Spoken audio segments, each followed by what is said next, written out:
ఇవాళ వెన్నుపోటు పొడవడం అనేది రేవంత్ రెడ్డికి ఏం కొత్త కాదు, వెన్నతో పెట్టిన విద్య. నమ్మి ఓటేసిన పాపానికి దేశ రాజధాని ఢిల్లీ సాక్షిగా మరి మళ్ళొక్కసారి తెలంగాణ ప్రజల గొంతు కోసిన కసాయి రేవంత్ రెడ్డి. నాడు నోట్ల కట్టలతో అడ్డంగా దొరికిండు, ఈరోజు ప్రజల నోట్లోనే మట్టి కొడతా ఉన్నాడు రేవంత్ రెడ్డి. త్యాగాలు, పోరాటాలు, బలిదానాలతో ఏర్పడ్డ ఈ తెలంగాణకి ఇట్లాంటి నికృష్టుడు ముఖ్యమంత్రిగా ఉండడం అనేది నిజంగా కూడా మనందరికీ అవమానం.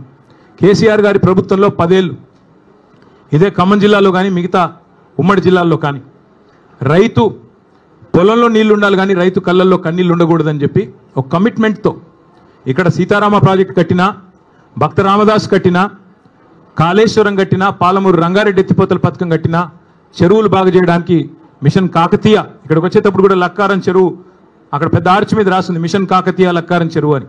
అట్లాంటి కార్యక్రమాలు మరి అనుక్షణం తప్పించి మరి 14 ఏళ్ళు ఆనాడు నీళ్ల పేరిట పోరాటం చేసిన, 10 ఏళ్ళు ప్రభుత్వాన్ని నడిపిన కేసీఆర్ గారు ప్రాజెక్టులు కట్టారు, రైతు బాగుండాలని తప్పించి రైతు బంధు పెట్టి, రైతు బీమా పెట్టి, పంటలు కొని బ్రహ్మాండంగా నీళ్ళు అందించి 12వ స్థానంలో ఉన్న తెలంగాణ నెంబర్ 1 స్థానాన్ని తీసుకొని పోయారు.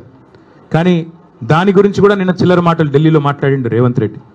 బాబు గారితో మరి జరిగిపోయిన దొంగ ఒప్పందం, చీకటి ఒప్పందం బయటపడంగానే కవర్ చేసుకోవడానికి కవర్ డ్రైవ్లు, ఇవన్నీ ఎక్స్ట్రా కవర్ డ్రైవ్లు, డ్రగ్స్, కాళేశ్వరము, ట్యాపింగు, టూపింగు. అందుకే కుడిదిలో పడ్డ ఎలకలా కొట్టుకుంటా ఉన్నాడు. ఏం చేయాలో తెలియదు, దొరికిపోయిండు, అడ్డంగా దొరికిపోవడం కాబట్టి అడ్డదారులు ఎత్తుకుతా ఉన్నాడు. ఎజెండాలో ఫస్ట్ ఐటమ్ అని చెప్పాడు కదా, నేను కాదుగా చెప్పింది. ఎజెండాలో ఫస్ట్ ఐటమ్ అని నిమ్మల రామానాయుడు గారు ఏపీ మంత్రి గారు చెప్పిన మాట వాస్తవం కాదా? ఇంత స్పష్టంగా చెప్పిన తర్వాత తెలంగాణ ముఖ్యమంత్రి అబద్ధాలు చెప్పిన మాట వాస్తవం కాదా? అందుకే నేను అనేది 70 లక్షల మంది రైతుల ముందు, ఇవాళ కోట్లాది మంది ప్రజల ముందు మళ్ళొకసారి దొరికిపోయింది కాబట్టే ఈ మైండ్ బ్లాంక్ అయిపోయి ఈ పనికిమాలిన మాటలతో అటెన్షన్ డైవర్షన్ కోసం ఈ చెత్తవాగుడంతా వాగుతూ ఉన్నాడు. డ్రైనేజీ కంపు ఎంత అయితే ఉంటుందో అంతకంటే ఎక్కువ మీ దగ్గర అదే ఉండేది. చూడు ఇక్కడ ఇదివరకు కాలువ, ఆ గోళ్ళపాడు ఉండే ఇదివరకు అలా పోవాలంటేనే భయం అవుతుండే, అంతకంటే కంపు ఉన్నది ఇప్పుడు రేవంత్ రెడ్డి నోరు. ఆ నోరు తెరిస్తే దరిద్రం గబ్బు తప్ప ఒక్కటంటే ఒక్క మంచి మాట రాదు. అట్లే నేను అడుగుతా ఉన్నా, ఈ జిల్లాలో ఏం చేశారు ఇప్పుడు రేవంత్ రెడ్డి గారు? ఈ 20 నెలల కాలంలో రాష్ట్రానికి ఏం చేసినావు, ఖమ్మం జిల్లాకి ఏం చేసినావు చెప్తావా? కేసీఆర్ గారు కట్టిన ప్రాజెక్టు సీతారామ, ఆ ప్రాజెక్టుకు వచ్చి రిబ్బన్ కట్ చేసి నెత్తిన నీళ్ళు చల్లుకోవడం తప్ప నువ్వు పీకింది ఏంది, నీ మంత్రులు పీకింది ఏంది అని అడుగుతా ఉన్నా. ఒక మంత్రి ఏమో బాంబుల్లో బిజీగా ఉన్నాడు, ఆయన పేరే బాంబులేట్ అయిపోయింది పాపం. ఇప్పుడు బాంబు వెళ్తుంది, అప్పుడు బాంబు వెళ్తుంది, Karthika Pournami bye, Deepavali bye, Sankranti bye, మళ్ళీ దసరా రానివట్టే, దీపావళి రానివట్టే, ఇప్పుడు వెళ్తుంది అప్పుడు వెళ్తుంది. ఏంది పేలేది, ఏంది చేసింది ఏంది, నువ్వు పీకేది ఏంది? అందుకే చెప్పాను నేను లాస్ట్లో కూడా, ఏదో ఉచ్చులో ఇరుక్కున్నాడు అంటే ఉత్సాన బొత్సా అని చెప్పాను. ఇప్పుడు కూడా మళ్ళీ అదే చెప్తా ఉన్నా, మీరు పీకేది ఏమీ లేదు. కాంగ్రెస్ వాళ్ళు 100% చెప్తున్నా, మిమ్మల్ని మాత్రం 420 హామీల విషయంలో ఫుట్బాల్ ఆడే బాధ్యత మాదే. ప్రధాన ప్రతిపక్షంగా రేవంత్ రెడ్డి కావచ్చు, పొంగులేటి కావచ్చు, వాళ్ళ అయ్య కావచ్చు, వాళ్ళ తాత కావచ్చు, ఫుట్బాల్ ఆడే బాధ్యత మాది. ఇదే ఖమ్మం జిల్లాలో మళ్ళీ బ్రహ్మాండమైన మెజారిటీతో తిరిగి గులాబీ జెండా రెపరెపలు ఆడుతుంది. ఇప్పటికే ఖమ్మం జిల్లా ప్రజలకి మోసం కూడా అర్థమైంది. నేను ఎందుకు ఇలా బాధ అంతా ఏంటి, ఇలా ఆక్రోశం ఏంటి? పొంగులేటి శ్రీనివాసరెడ్డి గారికి బ్రహ్మాండంగా ఈ ప్రభుత్వం వచ్చిన తర్వాత కొడంగల్ లిఫ్ట్ ఇరిగేషన్లో 4,000 కోట్ల రూపాయల ప్రాజెక్టులు ఇచ్చారు. అదేవిధంగా ఎంత అద్భుతమైన బంధం అంటే బడే బాయ్ చోటే బాయ్ బంధం, బీజేపీ కాంగ్రెస్ బంధం ఎంత దృఢమైన బంధం అంటే పొంగులేటి ఇంటి మీద ఈడీ రైడ్ అయ్యి సంవత్సరం అయింది ఇప్పుడు దగ్గర. ఇటు పొంగులేటి మాట్లాడాడు, అటు ఈడీ వాడు మాట్లాడాడు. ఇప్పటికి నేను 10 సార్లు అడిగాను, ఏం దొరికిందా అంటే మీరు మీడియా వాళ్ళు వేశారు. మీరు పొంగులేటి ఇంట్లోకి నోట్ల కట్టలు కౌంట్ చేయడానికి మెషిన్లు పోతున్నాయని రాశారు, స్క్రోలింగ్లు, బ్రేకింగ్లు. మరి ఏమైంది? ఎవరు అడగరే? వస్తలేడా ఖమ్మానికి? అడగబుద్ధి అయితే లేదా? రాయరా? అడగరా? అట్లాగే అటు ఆయన ఈడీ ఆయన చెప్పడు, ఇటు ఈయన చెప్పడు, పొంగులేటి చెప్పడు. ఏం దొరికిందా అంటే ఎన్ని 100 కోట్లు దొరికినాయి, ఎక్కడ పోతున్నాయి ఇవన్నీ, ఎక్కడ పోతున్నాయో మాకు తెలుసు.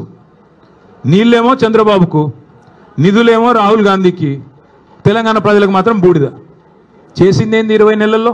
ఇవాళ ఈ సివిల్ సప్లైస్ కుంభకోణం కానీ, అట్లాగే కొడంగల్ లిఫ్ట్ ఇరిగేషన్లో మీరు కేకును కోసినట్టు ఎంత బ్రహ్మాండంగా ఒక కంపెనీని ఈస్ట్ ఇండియా కంపెనీ అన్నాడు రేవంత్ రెడ్డి ఇదివరకు. ఆ కంపెనీకే ఇవాళ కొడంగల్ లిఫ్ట్ ఇరిగేషన్ ఆయన సొంత కాన్స్టిట్యున్సీలో సగం, ఇంకో సగం పొంగులేటి శ్రీనివాసరెడ్డి గారికి. అట్లాగే మిస్ వరల్డ్ అని ఒక కాంటెస్ట్ పెట్టాడు ఈ అందగాడు. ఇంకా మా జగదీష్ రెడ్డి గారిని పట్టుకొని నిన్నగాక మొన్న 3 ఫీట్లు ఉన్నాడు అంటున్నాడు. ఈయన పెద్ద అమితాబ్ బచ్చన్ అన్నట్టు. తిప్పి తిప్పి కొడితే నువ్వు 3 ఫీట్లు లేవు, నువ్వే పెద్ద పోటుగాడు లాగా ఆయన 3 ఫీట్లు ఈయన డైలాగులు. అరే మనది మనం మర్చిపోతే ఎట్లా? కొద్దిగా ఎత్తు కుర్చీలో కూర్చోగానే అంత టెంపర్ వస్తుందా? కొద్దిగా టెక్నికల్ ప్రాబ్లమ్స్ ఉన్నాయి నీకు కూడా. ఎత్తు షూస్ వేసుకొని ఎత్తు కుర్చీలో కూర్చోగానే పెద్దోడు అయిపోతావా? అమితాబ్ బచ్చన్ అయిపోతావా? నేను అదే అడుగుతానా. ఈరోజు మిస్ వరల్డ్ అని పెట్టాడు ఈయన. మిస్ వరల్డ్ అని పెడితే ఏమైంది? అందులో ఒక అమ్మాయి మిస్ ఇంగ్లాండ్. కాంగ్రెస్ వాళ్ళ దౌర్భాగ్యం వల్ల ఇద్దరు కాంగ్రెస్ నాయకులు నన్ను వేధించారు, ఒక వేశ్యలాగా చూశారు. ఇంత నికృష్టమైన ప్రభుత్వం ఎక్కడా లేదని ఒక ఆడపిల్ల, వేరే దేశ అమ్మాయి ఆడకూతురు దరిద్రం అని చెప్పి మధ్యలో వెళ్ళిపోయింది. కనీసం యాక్షన్ తీసుకున్నావా? కనీసం రాష్ట్ర పరువు అంతర్జాతీయంగా మంటగలిపినందుకు ఆడకూతులకు క్షమాపణ చెప్పావా? నీదో ప్రభుత్వం, నువ్వో ముఖ్యమంత్రి. రోత మాటలు, నికృష్టపు డైలాగులు తప్ప, వైఫల్యాలు దాచుకోవడానికి ఈ నికృష్టం తప్ప ఇంకోటి ఏంది? నేను ఇంకొకటి అడుగుతా ఉన్నా. కొన్ని బాకా పత్రికలు, ఆయన ఊ అన్నా తుమ్మినా దగ్గినా ఓహో ఆహా అని రాసే బాకా పత్రికలు, ఎందుకంటే వాళ్ళు ఆడిచ్చినట్టు ఆడుతున్నాడు ఈయన. జుట్టు మొత్తం వాళ్ళ చేతుల్లో పెట్టుకుని వాళ్ళు ఎట్టు తిరగమంటే అటు తిరుగుతున్నాడు, వాళ్ళకేం రాసి ఇవ్వమంటే ఇస్తున్నాడు. కాబట్టి వాళ్ళని అడ్డం పెట్టుకుని ఈయన నా మీద పెద్ద పెద్ద రాతలు రాసుకో. పక్కాగా చెప్తున్నా, శిశుపాలుడు కూడా 100 తప్పుల దాకా బతికాడు. నీకు కూడా టైం వచ్చింది. తప్పకుండా నీ నికృష్ట మాటలు, నీ దిక్కుమాలిన ఐడియాలజీతో మరి నువ్వు ఎన్ని డైలాగులు కొట్టినా కొంతమందిని కొంతకాలం మోసగించవచ్చు, కానీ అందరినీ ఎల్లకాలం మోసగిస్తాననుకుంటే కుదరదు. 10 ఏళ్లలో కేసీఆర్ గారు ఖమ్మానికి ఏం చేశారు అని ఒక సన్నాసి అంటాడు. ఏం చేశారా? 10 ఏళ్లలో కేసీఆర్ గారు చేసింది ఏమంటే, ఒకసారి గుర్తు తెచ్చుకోండి. 2014లో ఖమ్మం పట్టణం ఎట్లా ఉండే, 23లో ఎట్లా అయింది? ఖమ్మంలో ఎన్ని మెడికల్ కాలేజీలు ఉండే ప్రభుత్వ ఆధ్వర్యంలో 2014కు పూర్వం కాంగ్రెస్ పరిపాలన ఉన్నప్పుడు? తర్వాత ఎన్ని వచ్చినాయి? ఖమ్మంలో ఐటీ హబ్ ఉండేదా? ఖమ్మంలో రోడ్లు ఎట్లా ఉండేది? ఖమ్మంలో ఇక్కడుండే మీ చెరువులు ఎట్లా ఉండేది? మీ గోళ్లపాడు కాలువ ఎట్లా ఉండేది? ఒక్కసారి గుర్తు తెచ్చుకోండి. కొత్తగూడెం జిల్లా చేయడమే కాదు, 2 మెడికల్ కాలేజీలు ఇవ్వడమే కాదు, సీతారామ ప్రాజెక్ట్ లాంటి అద్భుతమైన ప్రాజెక్టు, జిల్లాలోని ప్రతి ఇంచుని ప్రతి అంగుళాన్ని తడిపే ప్రాజెక్టే కాదు, ఇవాళ ఖమ్మానికి కేసీఆర్ గారు చేసినంతగా ఎవరైనా చేశారా? ఒక్కసారి గుండె మీద చేసుకొని చెప్పమని నేను కోరుతా ఉన్నా. అట్లాగే నేను రేవంత్ రెడ్డిని అడుగుతా ఉన్నా, సూటిగా అడుగుతా ఉన్నా. దమ్ముంటే మగాడివైతే చెప్పు, నీ సీటుకు ఎవడెసరు పెడతాడో అని చెప్పి ఇవాళ డిప్యూటీ సీఎం బట్టి విక్రమార్క, అదేవిధంగా రెవెన్యూ మంత్రి పొంగులేటి, అట్లాగే ఉత్తమ్ కుమార్ రెడ్డి ఇరిగేషన్ మంత్రి, వీళ్ళ ఫోన్లు నువ్వు ట్యాప్ చేయట్లేదా? ఈరోజు చెప్తావా? నీ మనవాడి మీద ఒట్టేసి చెప్తావా బయటకు వచ్చి నేను వీళ్ళ ఫోన్లు ట్యాప్ చేయట్లేదని? వీళ్ళ రాష్ట్రంలో వేలాది ఫోన్లు ట్యాప్ చేస్తున్నమాట వాస్తవం కాదా? చెప్తావా? లై డిటెక్టర్ ముందు కూర్చొని చెప్తావా? మగాడివైతే రా, బయటకు వచ్చి ఒట్టేసి చెప్పు దమ్ముంటే. చేసేది దౌర్భాగ్య పనులు, గలీజ్ పనులు, మీదికెళ్ళి పెద్ద పెద్ద మాటలు. ఒక గల్లీ రౌడీలాగా ఢిల్లీకి పోయి సిల్లీ మాటలు మాట్లాడిన ముఖ్యమంత్రికి నేను ఒకటే చెప్తా ఉన్నా. 50 సార్లు పోయావు ఢిల్లీకి దాదాపుగా, ఇంకోసారి అయిపోతే 50, హాఫ్ సెంచరీ. 50 పైసలు వచ్చినాయి నువ్వు 50 సార్లు పోతే. పోవడం, చీకట్లో మోడీ కాళ్ళు పట్టుకోవడం, చీకట్లో అమిత్ షా కాళ్ళు పట్టుకోవడం, రాహుల్ గాంధీ ఏమో దేక్తలేడు, నిన్ను అపాయింట్మెంట్ ఇస్తలేడు. ఇక ఈయన నా గురించి మాట్లాడతాడు. నేను చర్చకు రారా అయ్యా, నీ సవాలు నేను స్వీకరిస్తున్నా అంటే పారిపోయాను. మళ్ళీ నన్ను అంటాడు నేను పారిపోయిన పిరికి పందని అంటాడు. పారిపోయి ఢిల్లీలో దాక్కున్నది నువ్వు, నేను కాదు. సొంత ఛాలెంజ్ని కూడా స్వీకరించలేవు నువ్వు. నేను ఇంకొక మాట కూడా అంటా ఉన్నా, నీకు నువ్వు ఎప్పుడు కావాలంటే అక్కడ చర్చకు మేము రెడీ. నీ బాధల్లో ఏంటంటే హామీలు అమలు చేయలేవు, నీ వల్ల కాదు, చర్చించే దమ్ము లేదు. ఒక్కరు ఎక్కడన్నా ఒక ఆడబిడ్డతో మాట్లాడు, నాతో కాదు పర్లేదు. 2500 రూపాయలు వస్తుందా? 4000 పెన్షన్ వస్తుందా? తులం బంగారం వస్తుందా? నువ్వే కదా డైలాగ్ కొడుతీవి. కేసీఆర్ ఉన్నప్పుడు కళ్యాణ లక్ష్మి పెళ్ళైన 2 నెలలకు వస్తోంది, నేను లగ్నపత్రిక పెట్టుకోగానే ఇస్తా అని చెప్తీవి కదా, ఎక్కడన్నా ఒక్కరికి వచ్చిందా?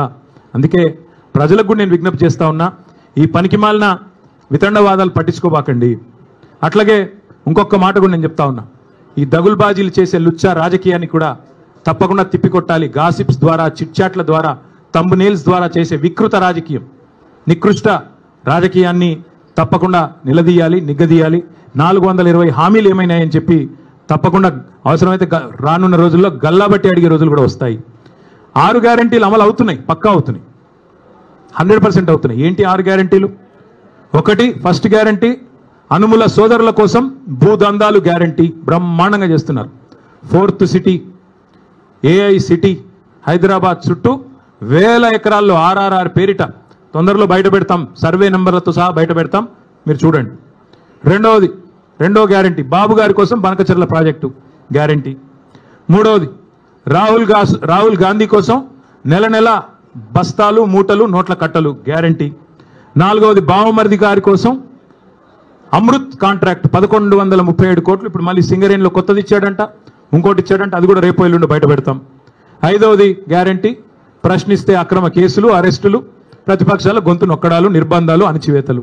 ఆరో గ్యారంటీ నెలకొకసారి ఢిల్లీ గ్యారంటీ, నెలకు ఒక్కసారి కాకపోతే 4 సార్లు ఢిల్లీ గ్యారంటీ, అక్కడ పోయి చీకట్లో మోడీ కాళ్ళు పట్టుకోవడం గ్యారంటీ. ఇది తప్ప నువ్వు ఈ 6 గ్యారంటీలు తప్ప నువ్వు అసలు చెప్పిన 6 గ్యారంటీలు ఎక్కడ పోయినాయి నేను అడుగుతా ఉన్నా. ఇంకొక మాట కూడా నేను అడుగుతా ఉన్నా. నేను ఫామ్ హౌస్ అంటాడు రేవంత్ రెడ్డి గారు. ఫామ్ హౌస్ కాదు, కేసీఆర్ కాదు. నువ్వు ఏ ఫార్మర్ హౌస్కి పోయినా నీ బతికేందో చెప్తారు. ఇవాళ రాష్ట్రంలో ఏ ఫార్మర్ హౌస్కి పోతావో పో, కొండారెడ్డిపల్లిలోనా కొడంగల్లోనా ఖమ్మంలోనా యాడికి వస్తావో రా, ఫార్మర్సే చెప్తారు నీ బతికేందో నీ లెక్కేందో. అట్లాగే ఇంకొక మాట కూడా నేను చెప్తా ఉన్నా, ఇవాళ 100% చెప్తా ఉన్నా నేను, నువ్వు ఏ సవాలు ఎప్పుడు ఎక్కడ వేసినా స్వీకరించేదానికి నేను సిద్ధంగా ఉన్నా. నేను రేవంత్ రెడ్డి గారికి ఒక్కటే అడుగుతా ఉన్నా, మీరు అసెంబ్లీలో మైకులు కట్ చేసి స్పీకర్ గారిని కనుసైగలతో నియంత్రించి బతికిపోతా అక్కడేదో 4 డైలాగులు కొట్టి ఊకదంపుడు ఉపన్యాసాలు కొట్టి మళ్ళీ ఇట్లే డ్రగ్స్ కాళేశ్వరం టూపింగు అని చెప్పి తప్పించుకుంటా అంటే ఎక్కువ రోజులు తప్పించుకోలేవు. టైం గడుస్తూ ఉంది, 20 నెలలు అయిపోయింది. ప్రజలు చూస్తూ ఉన్నారు, అన్నీ చూస్తూ ఉన్నారు. తప్పకుండా అన్నిటికీ తిరుగులేని సమాధానం చెప్తారు. స్థానిక సంస్థల ఎన్నికల్లో బీసీలను ఎట్లా మోసం చేస్తున్నావో బీసీలు కూడా చూస్తూ ఉన్నారు.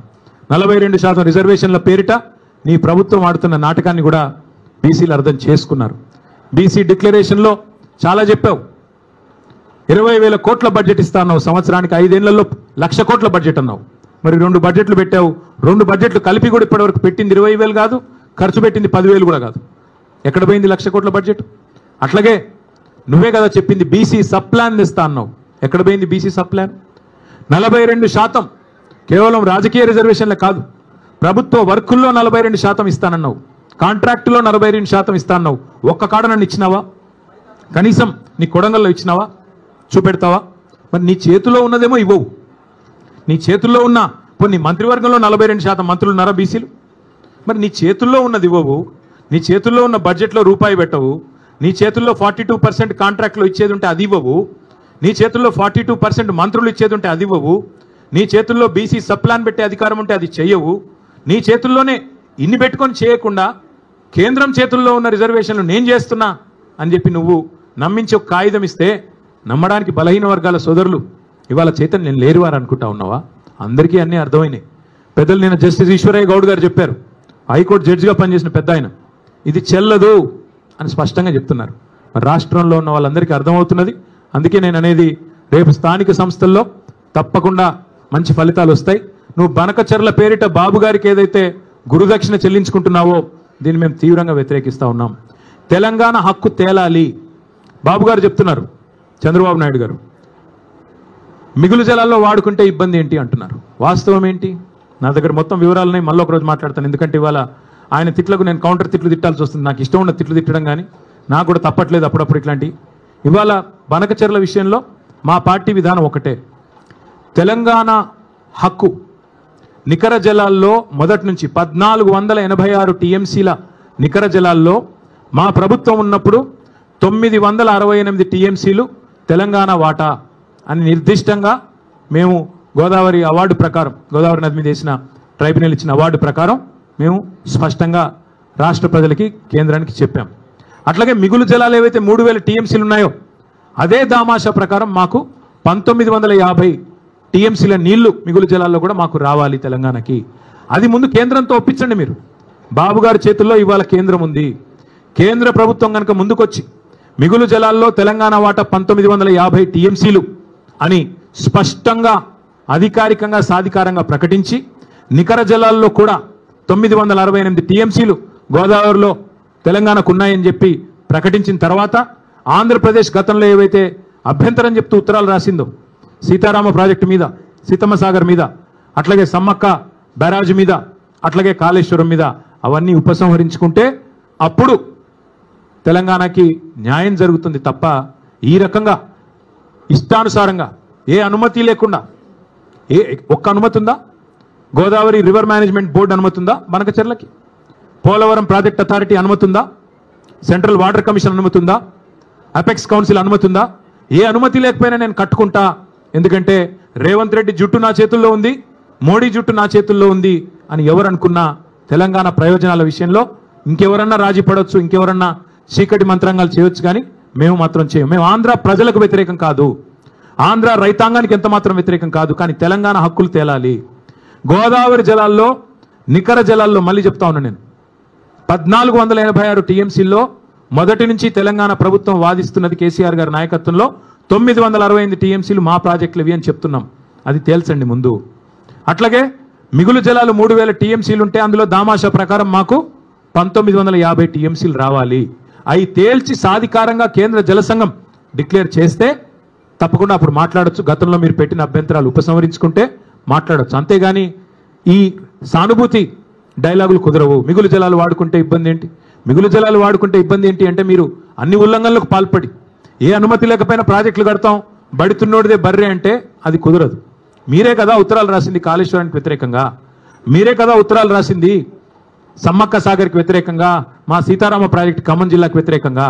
ఇలా మళ్ళీ మీరు సానుభూతి కోసం మాట్లాడతారంటే కుదరదు. మీ శిష్యుడు తాకట్టు పెడతాడేమో తెలంగాణ ప్రయోజనాలు, కానీ కేసీఆర్ నాయకత్వంలోని మేమెవరం కూడా తెలంగాణ ప్రయోజనాల విషయంలో, రైతాంగ ప్రయోజనాల విషయంలో రాజీ పడం. తప్పకుండా ఈ విషయంలో కేంద్ర ప్రభుత్వాన్ని కూడా నిలదీస్తాం. రేవంత్ రెడ్డి తప్పు చేస్తే మరొక ఉద్యమాన్ని కూడా అవసరమైతే తీసుకుంటామని చెబుతూ మీ అందరికీ మళ్ళొకసారి ధన్యవాదాలు, నమస్కారాలు. Thank you. జై తెలంగాణ.